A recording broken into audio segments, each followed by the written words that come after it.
మీకు నెలసరి క్రమంగా రావడం లేదా? బరువు పెరుగుతున్నారా? జుట్టు రాలుతోందా?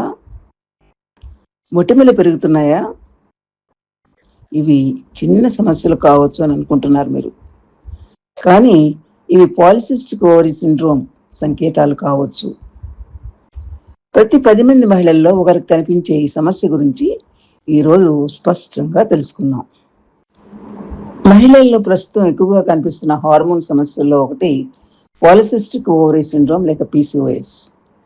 చాలామంది యువతులు మరియు మహిళలు ఈ సమస్యను ఎదుర్కొంటున్నప్పటికీ దీని గురించి సరైన అవగాహన లేకపోవడం వల్ల ఆలస్యంగా గుర్తించబడుతోంది. నెలసరి క్రమం తప్పడం, బరువు పెరగటం, మొటిమలు రావడం, జుట్టు రాలడం, మెడ మరియు ఇతర ప్రదేశాల్లోని చర్మం ముదురు రంగులో మారడం వంటి లక్షణాలు చాలాసార్లు పీసీఓఎస్కు సంకేతాలు కావచ్చు. ఈ సమస్య హార్మోన్ల అసమతుల్యత వల్ల వస్తుంది. దీని ప్రభావం మహిళల ఆరోగ్యం, ఫర్టిలిటీ మరియు భవిష్యత్తు గర్భధారణపై కూడా ఉండొచ్చు. ఈ వీడియోలో మీరు తెలుసుకునే ముఖ్య విషయాలు: పీసీఓఎస్ అంటే ఏమిటి, ఇది ఎందుకు వస్తుంది, ముఖ్యమైన లక్షణాలు ఏమిటి, ఎలా నిర్ధారణ చేస్తారు, చికిత్స మరియు జీవనశైలిలో మార్పులు, ఆహారం, వ్యాయామం మరియు బరువు నియంత్రణ పాత్ర, భవిష్యత్తులో సమస్యలు రాకుండా ఎలా జాగ్రత్త పడాలి, సరైన సమయంలో గుర్తించి సరైన జీవనశైలిని పాటిస్తే పీసీఓఎస్ని నియంత్రించడం సాధ్యమే. ప్రతి మహిళ తన ఆరోగ్యంపై అవగాహన కలిగి ఉండటం చాలా ముఖ్యం. ఈ వీడియో మీకు ఉపయోగకరంగా అనిపిస్తే లైక్, షేర్ అండ్ సబ్స్క్రైబ్ చేయండి. మరిన్ని మహిళా ఆరోగ్య విషయాలపై సమాచారం కోసం మా ఛానల్ని అనుసరించండి.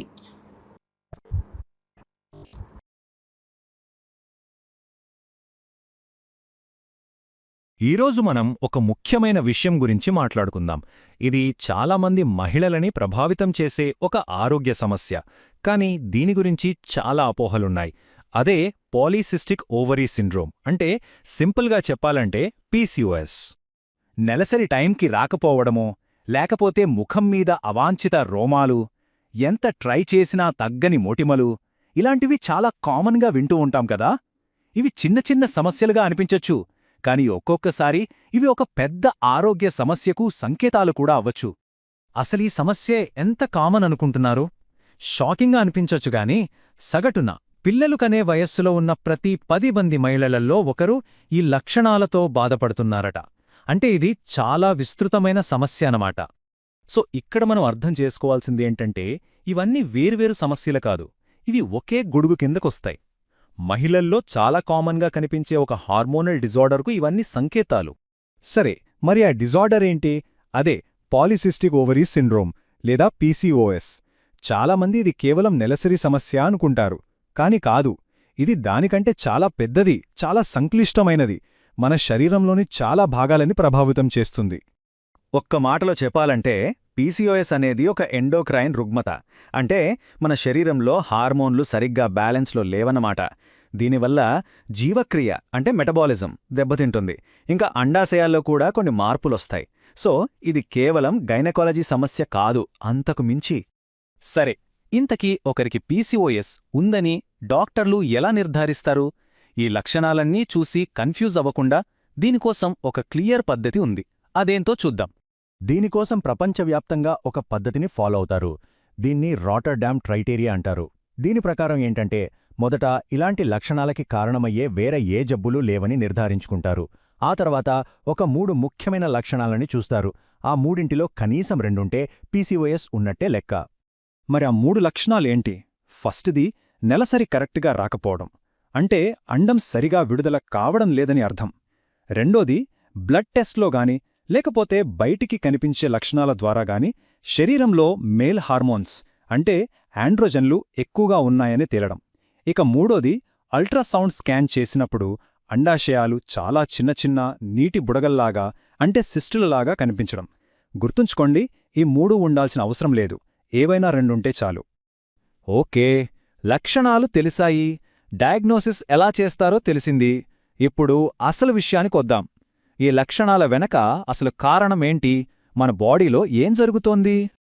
పీసీఓఎస్కున్న అతిపెద్ద మూల కారణాల్లో ఒకటి ఇన్సులిన్ రెసిస్టెన్స్. అదేంటో సింపుల్గా చెప్తాను. మన శరీర కణాలని ఒక ఇల్లు అనుకుందాం. ఆ ఇంటికి ఒక తాళం ఉంది. ఇన్సులిన్ అనే హార్మోనేమో తాళంచెవి. ఈ తాళంచెవి తాళం తీస్తేనే గ్లూకోజ్ అంటే శక్తి కణం లోపలికి వెళ్తుంది. కాని ఇన్సులిన్ రెసిస్టెన్స్లో ఏమవుతుందంటే ఆ తాళం పాడైపోతుంది. తాళంచెవి ఉన్నా తాళం తెరుచుకోదు. అప్పుడు మన శరీరం ఇంకా ఎక్కువ తాళంచెవులు అంటే ఇంకా ఎక్కువ ఇన్సులిన్ను తయారుచేస్తుంది. శరీరంలో ఈ ఇన్సులిన్ లెవెల్స్ అలా పెరిగిపోవడం వల్ల అసలు సమస్య మొదలవుతుంది. అది మన హార్మోన్ల బ్యాలెన్స్ని మొత్తం పాడుచేస్తుంది. ముఖ్యంగా ఎల్హెచ్ అనే హార్మోన్ లెవెల్స్ పెరిగిపోతాయి. ఎఫ్ఎస్హెచ్ అనే ఇంకో హార్మోన్ లెవెల్స్ ఏమో తగ్గిపోతాయి. ఈ తేడా వల్లే అండం సరిగ్గా పెరగదు, విడుదల కాదు. నెలసరి సమస్యలు ఇక్కడే మొదలవుతాయి. అయితే ఇది కేవలం హార్మోన్ల వల్ల, ఇన్సులిన్ వల్ల వచ్చేదేనా అంటే కాదు. దీని వెనుక ఇంకా చాలా కారణాలున్నాయి. మన జీన్స్ ఒక కారణం కావచ్చు. అలాగే అధిక బరువు అంటే ఊబకాయం ఇన్సులిన్ రెసిస్టెన్స్ని ఇంకా పెంచుతుంది. శరీరంలో లోపల జరిగే చిన్నపాటి ఇన్ఫ్లమేషన్, ఇంకా మన లైఫ్ స్టైల్, మనం తినే తిండి, ఇలా చాలా విషయాలు కలిసి పీసీఓఎస్కి దారితీస్తాయి. సరే, పీసీఓఎస్ ఉంటే ఉందిలే, కొన్ని ఇబ్బందులుంటాయి అనుకోవటానికి లేదు. దీన్ని ఎందుకు సీరియస్గా తీసుకోవాలి? దీన్ని కంట్రోల్ చేసుకోవడం ఎందుకు ముఖ్యం? ఎందుకంటే ఇది కేవలం ఇప్పటి లక్షణాల గురించే కాదు, మన భవిష్యత్తు ఆరోగ్యం మీద కూడా దీని ప్రభావం చాలా ఉంటుంది. పీసీఓఎస్ని గనక మనం సరిగా మేనేజ్ చేసుకోకపోతే భవిష్యత్తులో టైప్ 2 డయాబెటీస్ వచ్చే ప్రమాదం చాలా ఎక్కువ. అలాగే హై బీపీ, గుండె జబ్బులు, చివరికి గర్భాశయ క్యాన్సర్ రిస్క్ కూడా పెరుగుతుంది. సంతానలేమి సమస్యలు కూడా ఎదురవ్వచ్చు. ఇవే కాదు, మానసికంగా కూడా ఆందోళన, డిప్రెషన్ లాంటి సమస్యలు రావచ్చు. సో ఇది చాలా సీరియస్ విషయం. కాబట్టి మనం గుర్తుపెట్టుకోవాల్సిన విషయమేంటంటే పీసీఓఎస్ అనేది ఒకసారి వచ్చిపోయే జబ్బు కాదు. ఇది ఒక లైఫ్ లాంగ్ కండిషన్. అందుకే ఇందాక మనం చెప్పుకున్న ప్రమాదాల బారిన పడకుండా ఉండాలంటే దీన్ని చాలా జాగ్రత్తగా, చురుగ్గా మేనేజ్ చేసుకోవడం తప్పనిసరి. అయ్యో, జీవితాంతం ఉంటుందా అని భయపడాల్సిన పనేలేదు. ఎందుకంటే పీసీఓఎస్ని చాలా ఎఫెక్టివ్గా మేనేజ్ చేయొచ్చు. దానికోసం చాలా మంచి పరిష్కార మార్గాలున్నాయి. వాటి గురించే ఇప్పుడు మనం మాట్లాడుకుందాం. అన్నింటికన్నా ముందు ఒక అద్భుతమైన విషయం చెప్తాను. పరిశోధనల ప్రకారం శరీర బరువులో కేవలం 5-10% తగ్గినా చాలట. అదే పెద్ద మార్పు తీసుకొస్తుంది. నెలసరి మళ్లీ రెగ్యులర్ అవ్వచ్చు, మెటబాలిజం కూడా చాలా మెరుగుపడుతుంది. పీసీఓఎస్ మేనేజ్మెంట్కి ఒక రకమైన టూల్ కిట్ లాంటిదుందని చెప్పొచ్చు. ఎవరికి ఏ సమస్య ఉందో వారి లక్ష్యమేంటో బట్టి ట్రీట్మెంట్ ఉంటుంది. ఉదాహరణకి పీరియడ్స్ రెగ్యులర్గా రావడం కోసం కొన్ని రకాల పిల్స్ వాడతారు. మొటిమలు, హెయిర్ గ్రోత్ లాంటివి తగ్గించడానికి యాంటీ ఆండ్రోజన్స్ వాడతారు. ఇన్సులిన్ సెన్సిటివిటీని పెంచడానికి మెట్ఫార్మిన్ లాంటి మందులతో పాటు లైఫ్ స్టైల్ మార్పులు చాలా ముఖ్యం.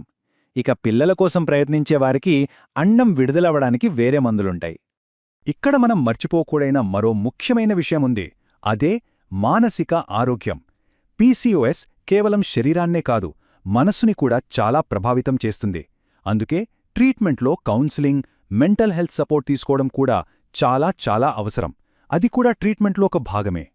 సో చివరిగా చెప్పేదేంటంటే పీసీఓఎస్ అనేది మేనేజ్ చేయలేని సమస్యేమీ కాదు. సరైన కేర్, లైఫ్ స్టైల్ల మార్పులు, అవసరమైతే డాక్టర్ ఇచ్చే ట్రీట్మెంట్తో పీసీఓఎస్ ఉన్న మహిళలు కూడా సంపూర్ణ ఆరోగ్యంతో జీవించగలరు. అంతేకాదు, వాళ్లు కోరుకున్నప్పుడు పిల్లల్ని కనడంలోనూ విజయం సాధించగలరు. ముఖ్యమైన మేనేజ్మెంట్, సరైన అవగాహన